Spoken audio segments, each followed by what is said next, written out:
ডাক দে ইয়া রাসূলুল্লাহ ইয়া হাবিবাল্লাহ, নবী গো রুহের আবার ঔষধ কি? আমার নবী ডাক দে সাহাবীরা রে, ও সাহাবীরা, এই রুহের এক নম্বর ডোজ ঔষধ হইল কোরআন তেলাওয়াত। কি তেলাওয়াত? জোরে বলেন কি তেলাওয়াত? আগে তো দেখছি আমার বয়স 46, মোটামুটিও কম না, দাঁড়িয়ে যদি কমও পাকে। আমি দেখছি আগে জল চকি আছে না, জল চকির ভিতরে বইসা ফজরের নামাজের পরে চাটাই ছিল, চাটাই ওই যে খেজুর পাতা, এই চাটাইয়ের ভিতরে বইসা দেখছি জল চকিতে কোরআন তেলাওয়াত মুরব্বীরা করছে, ঠিক না বেঠিক? কিন্তু এখন আর ঘরের ভিতরে সকালে আর রাত্রে গুনগুনায় কোরআন তেলাওয়াতের শব্দ পাওয়া যায় না। তার মানে কোরআন তেলাওয়াত আস্তে আস্তে ঘর থেকে উঠে গেছে, ঠিক না বেঠিক? এখন কিছু কিছু কোরআন তেলাওয়াত মসজিদ আর মাদ্রাসায় পাওয়া যায়, ঠিক না বেঠিক? আল্লাহর নবী বিশ্ব নবী রাহমাতুল লিল আলামিন হাদিস শরীফের ভিতরে বলেছে, যার ভিতরে একখানা কোরআন শরীফের আয়াত যার কলিজার ভিতরে আছে রে, তার দাম আসমান জমিনে এক পাল্লায় রাখলো কোরআন ওয়ালার দামের সমান হবে না। সুবহানাল্লাহ। মায়ের নবী দয়ার নবী রাহমাতুল লিল আলামিন ডাক দিয়ে বলে, ও সাহাবীরা শুনে রাখো, আলেমের চেহারার দিকে তাকাইলে সগীরা গুনাহগুলি এমনি ঝরতে থাকে, যেমনি ভাবে গ্রীষ্মকালে গাছের ডালের ভিতরে হাত লাগাইতে পাতাগুলি পড়তে থাকে। মায়ার নবী দয়ার নবী বলে, হক্কানি উলামায়ে কেরামের চেহারার দিকে তাকাইলে সগীরা গুনাহ ঝরতে থাকে। সুবহানাল্লাহ। এই জন্য বন্ধুরা আমার, এরা কয় শয়তান তাও কালকে তো গান মান শুন মই, এই জাহাঙ্গীর সামনে আসো, মনে করছো অন্য হুজুরের নাম জানে না, আমি তো বাপের নাম দাদার নাম পুতির নাম সব শুদ্ধ জানি, এমন করে করে শয়তান জায়গা দাও। আসো মাশাআল্লাহ, তো জাহাঙ্গীরের কথা শুনছে, বিল্ডিং করতেছে, আল্লাহ তাড়াতাড়ি করার তৌফিক দান করুন, টেহা খুলে বাইসাব দিয়েছে, আসবে সামনে আসে ইনশাল্লাহ। মাশাআল্লাহ, আলহামদুলিল্লাহ। ভাই দুস্থ বুজুর্গ, বেশি সময় লম্বা চড়া করবো না, প্রধান বক্তা আসবে, আমার মুরব্বী সবাই এখানে বসা। মুরব্বীরা বসা থাকলে সন্তানের কথা বলতে একটু ভয় লাগে, কি কর, তারপরও বলতে হয় যেহেতু দাওয়াত দিছে। এখানে আমাদের বর্তমান যে অবস্থা, নবীজি বলেছেন 1400 বছর পরে কি হবে আমি নবীও জানি না, ঠিক না বেটি? কিন্তু নবী বলেন 1400 বছর পরে কি হবে আমি জানি না। কিন্তু আমার মতে কিছু লন্ডা বন্ডা জোট্ট মোট্ট লোট্ট মোট্ট কোট্ট মোট্ট সেরে কি কিছু মোল্লা আছে মাজারপুরের, তারা কয় যে নবী গায়েব জানে, ঠিক না বেটি? আমার আল্লাহ কোরআনুল কারিমে বলেন, মাফাতিহুল গাইবি লা ইয়ালামু ইল্লাল্লাহ। মিফতাহুনের বহুবচন মাফাহতি। মিফতাহুন শব্দের অর্থ হচ্ছে চাবি, মাফাতিহুন অর্থ হচ্ছে চাবির ছড়া, অনেকগুলি চাবি। আমার আল্লাহ কোরআনুল কারিমে বলেন, মাফাতিহুল গাইবি লা ইয়ালামু ইল্লাল্লাহ। গায়েবের চাবিকাঠি একমাত্র আল্লাহর হাতে, আল্লাহকে ছাড়া গায়েবের খবর কেউ জানে না। এই জন্য বায়ুদুস্থ বুজুর্গ, এই পৃথিবীর কোনো ব্যক্তি কোনো খবর জানে না, একমাত্র জানেন কে? ইল্লা মানির তাদার রসুল। আরেক আয়াতে আমার আল্লাহ বলেন, যদি আমার আল্লাহ আমার নবীকে জানায় তখন নবী জানে। সুবহানাল্লাহ। নবী যখন এই যে রজব মাস গেছে, মেরাজে তাইয়া যখন কইতেছে ইমুন ইমুন, তো নবীরে প্রশ্ন করে, তুমি আলতাজে মানতাজি কথা কো, তোমারও তো আল আমিন মনে করছিলাম, তুমি বলে কোন সময় মেরাজও গেছো, কোথার সাথে সাক্ষাৎ করে আবার আইসো, বিশ্বাস করি না। কওছো তুমি যে জান্নাত দেখছো, জাহান্নাম দেখছো, দরজা কটা জানালা করা দেখছি নি, কি ফেস লাগাইছে?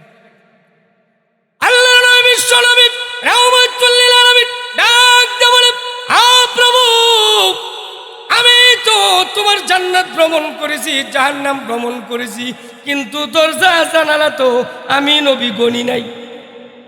অনেক জায়গায় বেড়াইতাম, যে খাইয়া ইয়ে পড়ি কথাবার্তা, কার ঘরে জানালা কয়টা দরজা কয়টা, এটি কি বুঝি আমরা? আমার আল্লাহ বলেন, আমার নবী বিশ্ব নবী রাহমাতুল লিল আলামিনের সামনে জাহান্নামটা আর জান্নাতটা দইরা রাখো। আমার নবী গইনা গইনা গইনা গইনা আবু জাহিল্লাকে দরজা করা জানালা করা কয়ে দিত, আমার নবীর সামনে দৌড়ে রাখো সুবহানাল্লাহ। তাহলে বুঝা গেল আমার নবী গায়েব জানে না, আমার আল্লাহ যখন জানায় তখন নবী জানে, ঠিক না বেঠি? কিন্তু এখন কিছু মানুষ বিভিন্ন ভণ্ড টণ্ডদের দিকে পিছনে যায়, সিরিকি মিরিকি করে, ওই বাবায় যা করে তা ওই বাবাই করে না মাওলাই করে, বাবাই করে না আল্লাহ করে। এই জন্য বলি, অনেকে মনে করতেছে হারিফ হিসাব বলছে কালেকশন চাইবো, টেয়া দিব, যাবো না না যাবো। শুনেন আমার কথা, আপনার আমার টাকা যদি আল্লাহ না নেয়, আপনি কোটি টাকার মালিক থাকলেও মসজিদও টেওয়া দেওয়ার ক্ষমতা এই তকদির হবে না, ঠিক না বেটি? এক মসজিদের ভিতরে এক লোক টাকা দেওয়ার বাকি লেখে গেছে, জিজ্ঞেস করে পরে গিয়া যে টাকাটা ওই লেখলে কি আবার দেওয়ান লাগে, আছে না নাই? কিছুদিন পরে এই মসজিদের ঘটনা, মাদ্রাসার সাথে মসজিদ, এক লোকের হাজত, তো গাড়িতে নামছে হাজত, মনে করেন প্রস্রাব পায়খানা দিলে কুটিপুতি আর এসে আলেম আর মুফতি লাগে, এটা যখন তখন দলে যখন তখন কাম সারতে হয়, ঠিক নেবে ঠিক। এখন এই লোক গিয়ে দেখে মসজিদের বাথরুম তালা মারা। এখন তো যেই যুগ আছে যে মসজিদ হয়েছে তালা আর হসপিটাল হয়েছে খোলা, ঠিক নেবে ঠিক। কিন্তু নবীর যুগ ছিল মসজিদ খোলা হসপিটাল তালা, ঠিক নেবে ঠিক। এই জন্য বায়ুদুস্ত বুজুর্গ লোক এসে চাবি খুঁজতেছে, একজনে মুয়াজ্জিন এসে বলে, ভাই কি অসুবিধা, এক্সচেঞ্জের ব্যবস্থা আছে? কয় আছে। ওই চাবি নেন, চাবি করে ইচ্ছা করে টয়লেটে ধরলে আর যদি খালাস হয়, এর চেয়ে শান্তি আর জগতের ভিতরে আছে? আমার সাথে এক স্যার, ওনাকে বিয়েছি স্যার বলতো আমাদের, উনি পড়তে পড়তে পড়তে পড়তে ওনার সাথে কথাবার্তা, ক্যাপ্টেন তারসাব ছিল না আমাদের এখানে, এখনো আছে এমপি সাহেব, ক্যাপ্টেন তারসাব, ওনারও শিক্ষক। তো উনি আমার সাথে হজে গেছে। তো উনি কই কি রে দৌড়া দৌড়ে এই রে হেই রে, এত মেহনত এই রে হেই রে। এখন হঠাৎ করে ওনার কাছে এগুলি একটু ঝামেলা মনে হইতেছে। এখন যেই মাত্র টয়লেটে ধরছে, এখন তো হাজি সাহেব গেছে, বিপ্লব বাইরে গেছে, হজের ভিতরে আরাফাতের ময়দানে অল্প টয়লেট, সেখানে সিরিয়াল হয়। এখন আরও ডিজিটাল করছে, আরও অনেক আগে আরও অসুবিধা ছিল।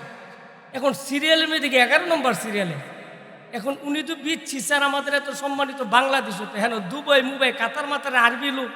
এখন এলে সিরিয়ালে যারা আছে ইংরেজি বুঝেন, এলে ইংরেজিতে কয় বুঝেন, এমনি আমি কি দিই স্যার, এমনি স্যার অসুবিধা। তখন প্রথম যে সিরিয়ালে হ্যারে কইছি ইয়া সাহেব ও এসবো অল্লাহি মুশকিলে ফিল উমদা ফিল বাংলাদেশ মাররা মুশকিল, উমদা মানে চেয়ারম্যান আর কি, মানে সম্মানিত ব্যক্তি। আমি কইছি উমদা ফিল মুশকিল অল্লাহি মাররা। আমি কইছি দেখ বেশি সমস্যা তুই যদি একটু দেশ অল্লাহ ইকরাম আল্লাহ, তোর আল্লাহ একরাম করবি। এক সই মুসাইদা মাফি মুশকিল, এ কথা কই আনছি স্যারের দিছি, স্যারে ঢুকছে আর বাড়ি শরীরটাতে একটা গাম পড়েছে। জিজ্ঞেস করলাম স্যার, কয় স্যার ফরক আমার কান্দের মধ্যে কইরা কয় আমি আল্লাহ চিনি নাই, কিন্তু আজকে আরাফাতের ময়দানে টয়লেটের ভিতরে আমি আল্লাহ চিনছি, সুবহানাল্লাহ কইতে।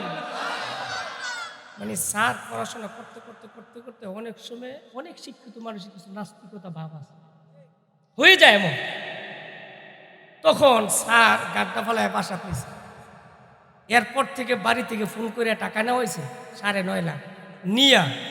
হাজি সাহেব জানে কিছু আছে সুদানি মুদানি সুমালি, এই পাঞ্জাবির তলো ইনকে হাত দিয়েছে না, এমন করে কয় হাজি বাবা হাজি বাবা হাজি বাবা, ঠিক না?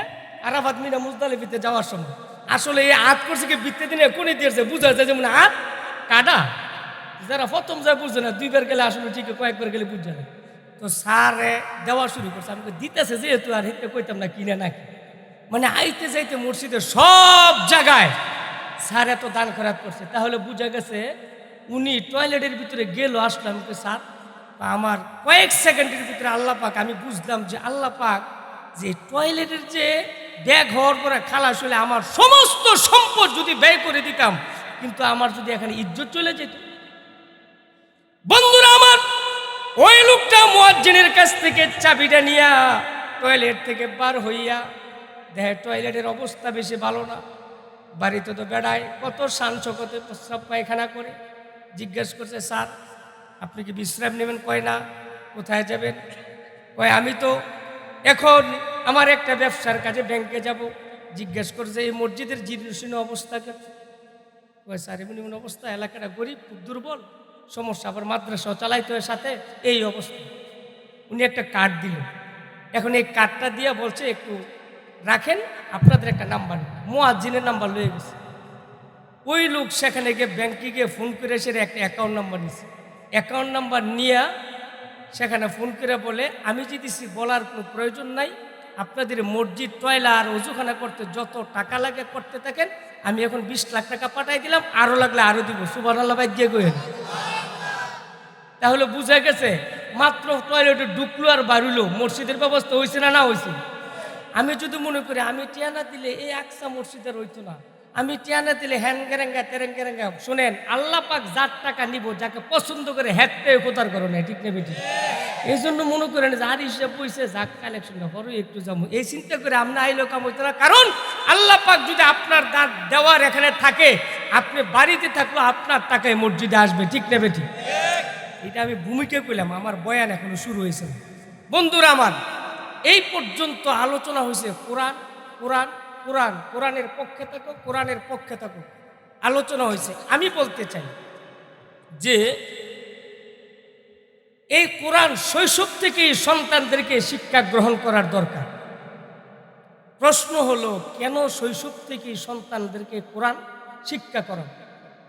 কোরআনুল কারীমের ভিতরে লেখেন যে কোরআন হলো রুহের খোরাক। বলেন, কোরআন হলো রুহের খোরাক। আর আমরা যে দুনিয়ার মাটি থেকে যে সবজি হয়, যে ধান চাউল ভাত গম হয়, এগুলো হলো আমাদের জিসিমের খোরাক। কিসের খোরাক? আমার কথা বুঝছেন? আমাদের এই জীবনটা, এই শরীরটা চালাইতে আমাদের খানা পিনার দরকার আছে না নাই? তাইলে খানা পিনা যদি কোনো মানুষ একাতারা বাদ দেয়, শরীয়তের মশলা অনুযায়ী একটা লোক 13 দিন পর্যন্ত আনা খাওয়া উপবাস থাকতে পারে, এরপরে না খাইতে সে মৃত্যু হয়ে যায়। 13 দিন পর্যন্ত যদি কোনো ব্যক্তি তাকে কিছু নাও দেয়, আল্লাহ পাক 13 দিন পর্যন্ত তার পাঁচ কোষ পর্যন্ত 13 দিন পর্যন্ত সতেজ রাখে। আলহামদুলিল্লাহ বলে। আল্লাহ পাক দুনিয়াতে এমন প্রাণী আল্লাহ রাখছে যে 6 মাস পর্যন্ত একবার পানি খেলে ভিতরে এমন এক থলি দিয়ে দিছে উটকে, 6 মাস পর্যন্ত উট একবার পানি খাইলে 6 মাস পর্যন্ত উট পানি পান না করলো উঠে পানি না খায়া থাকতে পারে। সুবহানাল্লাহ কইতেন না? এই জন্য আমি বলতেছিলাম আমাদের খোরাক মানুষের দুইটা। কয়টা? এদিকে তাকান। মানুষের খোরাক কয়টা? এটাকে যে আমি একজন মানুষ, হাজি বাবলু সাহেব, আমাদের এখানে যে বিপ্লব সাহেব, পনির ভাইয়ার, আমরা আপনারা যারা আছেন, আমাদের এই মানুষটা হইতে দুইটা সমন্বয় হয়েছে। একটা হয়েছে জিসিম, আর একটা হচ্ছে রূহ। জিসিম বলা হয় এই যে আমরা যে বডিটা দেখি, এটা জিসিম দেখা যায়, কিন্তু রূহ দেখা যায় না। নবীজি বলেন যে এই জিসিমের খোরাক হলো দুনিয়ার যেই আল্লাহ পাক খাদ্য দ্রব্য দিছে, এগুলি হচ্ছে জিসিমের খোরাক। আর রুহের খোরাক হলো কোরআন। রুহের খোরাক কি? কোরআন। প্রশ্ন জাগে, হুজুর যে কোরআন রুহের খোরাক, সেই কোরআন আসলো কোত্থেকে?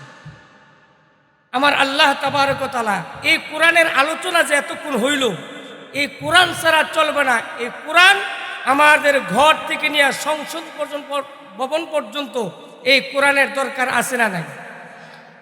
কিন্তু এই কোরআন কোত্থেকে আসলো? আমার আল্লাহ বলেন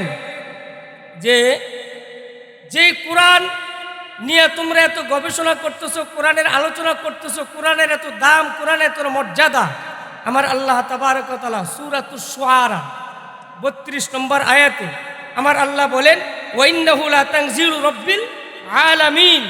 আল্লাহ বলেন এই কোরআন হলো বিশ্ব জাহানের মালিক রবের পক্ষ থেকে এই কোরআন। সুবহানাল্লাহ বলেন। যে কোরআনের আলোচনা শুনছেন এবং শুনতেছেন, শুনবেন, এই কোরআন কার পক্ষ থেকে? এটা কে বলছেন? আল্লাহ বলছেন। সূরাতুশ শুআরার 32 নম্বর আয়াতে আল্লাহ বলেন যে এই কোরআন আমি রবের পক্ষ থেকে। এখন আবার প্রশ্ন হয়, রব কোথায়? রবকে তো আমরা দেখি না, তো রবের পক্ষ থেকে কোরআনটা কিভাবে দুনিয়াতে আসলো? আমার আল্লাহ তাবারক বলেন যে এই কোরআনটা নিয়ে আসছেন আল্লাহর একটি সৃষ্টি, ওনার নাম হলো রুহুল আমিন। ওনার নাম কি? প্রত্যেকটা ফেরেশতার নাম আছে, এর ভিতরে যিনি কোরআন নিয়ে আসছেন তিনার নাম হলো রুহুল আমিন। আলহামদুলিল্লাহ বলি। আমরা যিনি, ওনার নাম জিবরাইল। ওনার নাম কি? কোরআনের ভাষা ওনার নাম কি? রুহুল আমিন। আমার আল্লাহ রব্বুল আলামিন 33 নম্বর আয়াতে, সূরাতুশ শুআরার 33 নম্বর আয়াতে আমার আল্লাহ বলেন, নাজালা বিহির রূহুল আমিন, এই কোরআন আল্লাহর পক্ষ থেকে রুহুল আমিন দুনিয়ার জমিনে নিয়ে আসছে। সুবহানাল্লাহ। এই কোরআন ছিল কোথায়? আল্লাহর কাছে। কোথায় বলেন?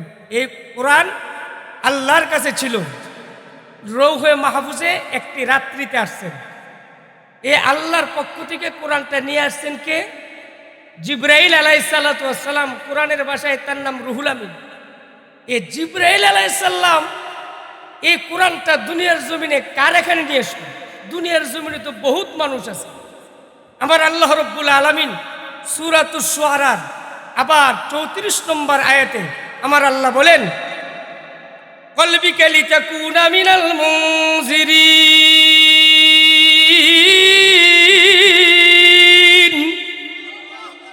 আমার আল্লাহ বলেন, আল্লাহর কাছ থেকে কোরআন জিবরাইলের মাধ্যমে নবী মুহাম্মদের কাছে কলবিকা, উলামায়ে কেরাম বুঝবে কলবিকার জমির আই কলবিকা মুহাম্মদ সাল্লাল্লাহু আলাইহি ওয়াসাল্লাম। এ কাফের জমির হইল কাপ মানে নবী মুহাম্মদ। কলবিকা, আমার আল্লাহ বলেন আমি আল্লাহ আমার নবীর দিলের ভিতরে আমি আল্লাহ এই কোরআনকে নাজিল করেছি। সুবহানাল্লাহ বলেন। তাহলে আল্লাহর কাছ থেকে কোরআন আসলো জিবরাইলের কাছে, জিবরাইলের মাধ্যমে কোরআন আসলো। সূরাতুশ শুআরার 34 নম্বর আয়াতে আমার আল্লাহ বলেন, এই কোরআন আসলো নবী মুহাম্মদের কাছে। ঠিক না বেঠিক? এখন প্রশ্ন হলো, এই কোরআন যে আল্লাহর কাছ থেকে জিবরাইলের মাধ্যমে নবী মুহাম্মদ সাল্লাল্লাহু আলাইহি সাল্লামের কাছে আসছেন, 104খানা কিতাবের ভিতরে সব কি এক ভাষাও? বলে যে না, 104খানা কিতাবের ভিতরে এক একটা এক এক ভাষায়, যেমন হিব্রু ভাষায় আছে একটা, তেমনি ভাবে এই কোরআন হলো আরবি ভাষায়। কোরআন কি? আরবি ভাষায়। কেন? এই কোরআনটা নাজিল হয়েছে আরব আল জাজায়েরের ভিতরে। তখন এমন সৌদি আরব, কুয়েত, দুবাই এমন ছিল না। নবীর যুগে পুরা আরবকে বলা হতো আরব আল জাজায়ের। এই আরবের মানুষ আরবি ভাষা।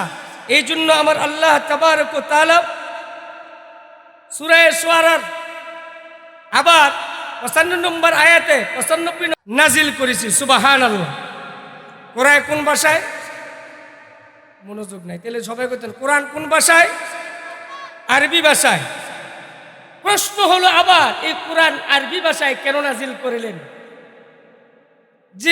যেহেতু নবী তামাম জাহানে দাওয়াত দিবেন, আর নবী প্রথমে কোরআনটা সে আরব দেশে দাওয়াত দিবেন, এই জন্য আল্লাহ পাক কোরআনকে আরব রাষ্ট্রতে পাঠাইয়া নবী আরবি ভাষা জানেন, এই জন্য আরবি ভাষায় কোরআন নাজিল করেছেন, যাতে করে যাদেরকে দাওয়াত দেয় তারা যাতে করে দাওয়াতটা বুঝে।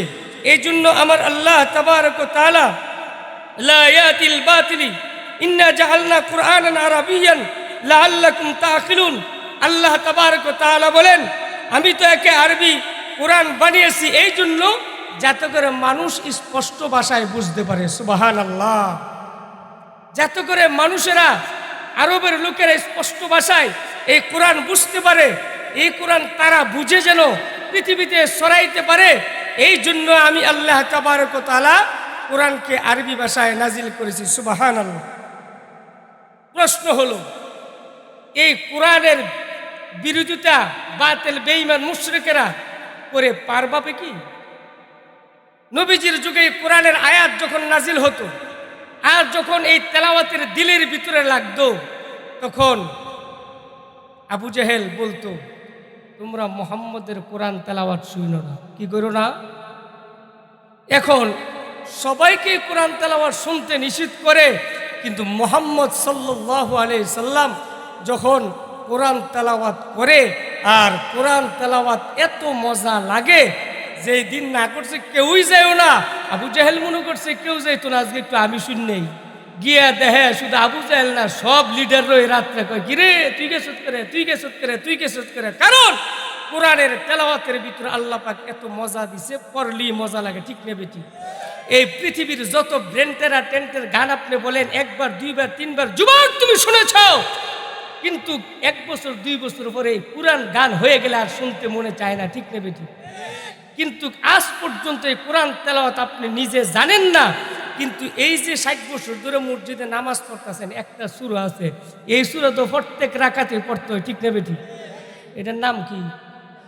আলহামদুলিল্লাহ। এটার এই সূরাতুল আলহামদুলিল্লাহ তাফসিরে বয়জাবের ভিতরে লেখছেন আলহামদুলিল্লাহর নাম 26টা। কয়টা? 26টা নাম লেখছে। আমি বয়জাবি পড়াইছি, বয়জাবের ভিতরে 26টা নাম লেখছেন আলহামদুলিল্লাহ। এরপরে তাফসিরে হাসিয়াতুস সাবি একটা কিতাব আছে 500 ভলিউমের, এর ভিতরে বিসমিল্লাহর ভলিউম লেখছে 80টা। বিসমিল্লাহর ব্যাখ্যা করতে লেখছে কয় ভলিউম? এর ভিতরে সূরাতুল ফাতিহার নাম লেখছে 32টা। আলহামদুলিল্লাহ কইতেন না? তো এটারে আমরা আলহামদুলিল্লাহ হিসেবে চিনি। আচ্ছা বলেন, আমার বাবায় আমার দাদায় এটা 60 বছর 70 বছর পর্যন্ত ইমাম সাহেবের সুর বালাউকার খারাপ হোক, সবার সুর তো দুনিয়াতে এক না, ঠিক না বেঠিক? যেমন দেখেন আমার গলা ভাঙ্গা, আমার আগেদা বক্তারা কত সুন্দর কণ্ঠ, পরেও ভালো। আল্লাহ পাক এক একজনকে এক এক সুরের মজা দিছে। কিন্তু কোনোদিন কি কোনো মুসল্লি এই কথা বলছে যে আলহামদুলিল্লাহ ফাল্লা এলো এটা প্রত্যেক দিনের পড়তে মজা লাগে না? তাহলে বোঝা গেল তাম পৃথিবীর বুকে যত ভাষা আছে সমস্ত ভাষার ভিতরে সুন্দর ভাষা হলো আরবি ভাষা। সমস্ত আরবি ভাষার ভিতরে মজার ভাষা হলো কোরআনের ভাষা। আর এই কোরআন নাজিল হয়েছে নবীর কাছে, ঠিক না বেঠিক?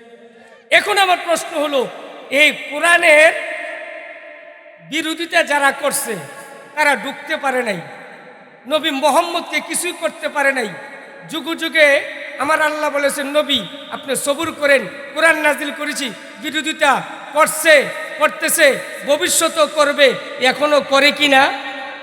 কিন্তু আমার আল্লাহ নবীজিকে সান্ত্বনা দিয়ে বলেন, নবীজি টেনশনে পড়ে গেছে, যেইভাবে আমি কোরআন পড়তেছি এমন যেইভাবে আমার বংশের লোকেরা বাধা দিতেছে, তাহলে তো তারা এটা বিরোধিতা করে কোরআন বন্ধ করে দিবে।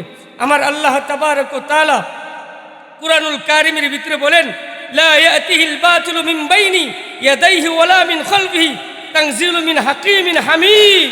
আমার আল্লাহ বলেন যে আমি আল্লাহ আপনার নিকটে যে আয়াত নাজিল করেছি, কোরআন নাজিল করেছি, বাতিলরা, বেঈমান, কাফের, মুশরিকরা সামনের দিক থেকেও পিছনের দিক থেকেও এই কোরআনকে কিছুতেই কোরআনের ভিতরে তারা ঢুকতে পারবে না, ঠিক না বেঠিক?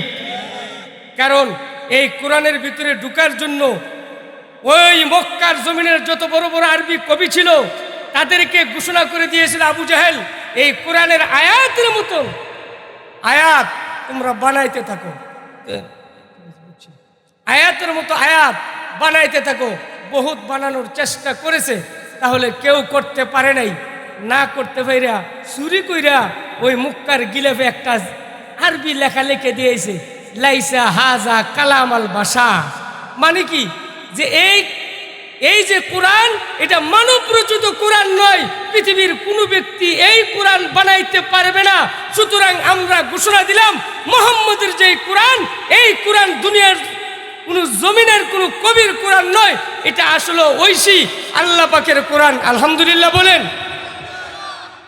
বয়ান আরো 2-2.5 ঘন্টা করা যাবে, কিন্তু বয়ান তো কালেকশনের বক্তা, সব করণ যায় না, সবই তো আইজাদা ঠিক রাখুন লাগে। আমার প্রশ্ন হলো, যে কোরআনের আলোচনা করতে গেছি আমি, আপনার ঠান্ডা লাগলে, আপনার প্যারালাইসিস হলে, আপনার আলসার হলে, আপনার ক্যান্সার হলে, এত রং বেরঙ্গের রোগ আছে না নাই? জিগাইল হুজুর মুরব্বীর আর কি কত রোগের নাম শুনি, ও শুরু বলে এই রোগের নাম হই শুনছি, আছে না নাই? কিন্তু বহুত রং বেরঙ্গের গুণ আমরা করি। কোথায় কয় যেইসা কারেগা ওইসা মিলেগা, না মানে তো কারকে দেখ, যেমন তোমরা করো তেমনই আমি পাঠাই। এই জন্য বন্ধুরা আমার, আমি বলতেছিলাম যেই জিসিমের জন্য MBBS FRCS দেখাই কি দেখাই না, আমি মূলবি ওগুলো দেখাই, কিন্তু যেটা চলে গেলে আপনি থাকেন না, আপনার রূহ বাহির হয়ে গেলে আপনি লাশ হয়ে যান, আর যে জিনিসটা থাকলে আপনি এই সাব সব সাব হন, সেই জিনিসের ডাক্তার দেখানোর দরকার আছে না নাই? সেই জিনিসের ওষুধ খাওয়ার দরকার আছে না নাই? একটু উপরের কথা বললাম আর কি। এই জন্য ভাই দুস্থ বুজুর্গ, আল্লাহর নবী বিশ্ব নবী রাহমাতুল লিল আলামিন ডাকতে বলে, ও সাহাবীরা, ও সাহাবীরা, জিসমুর জিমুন রোগের জন্য আমার এখানে আসো। তোমাদের রুহেরও ঔষধের প্রয়োজন। ডাক দে ইয়া রাসূলুল্লাহ, ইয়া হাবিবাল্লাহ, নবী গো, আবার রুহের আবার ঔষধ কি? আমার নবী ডাক দে, সাহাবীরা রে, ও সাহাবীরা, এই রুহের 1 নম্বর ডোজ ঔষধ হইল কোরআন তেলাওয়াত। কি তেলাওয়াত? জোরে বলেন, কি তেলাওয়াত? আগে তো দেখছি আমার বয়স 46, মোটামুটিও কম না, দাঁড়ি যদি কম পাকে। আমি দেখছি আগে জল চকি আছে না, জল চকির ভিতরে বইসা ফজরের নামাজের পরে চাটাই ছিল, চাটাই, ওই যে খেজুর পাতা, এই চাটাইয়ের ভিতরে বইসা দেখছি জল চকিতে কোরআন তেলাওয়াত মুরব্বীরা করছে, ঠিক না বেটি?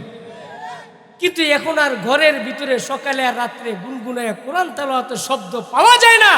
তার মানে কোরআন তেলাওয়াত আস্তে আস্তে ঘর থেকে উঠে গেছে, ঠিক না বেটি? এখন কিছু কিছু কোরআন তেলাওয়াত মসজিদ আর মাদ্রাসায় পাওয়া যায়, ঠিক না বেটি?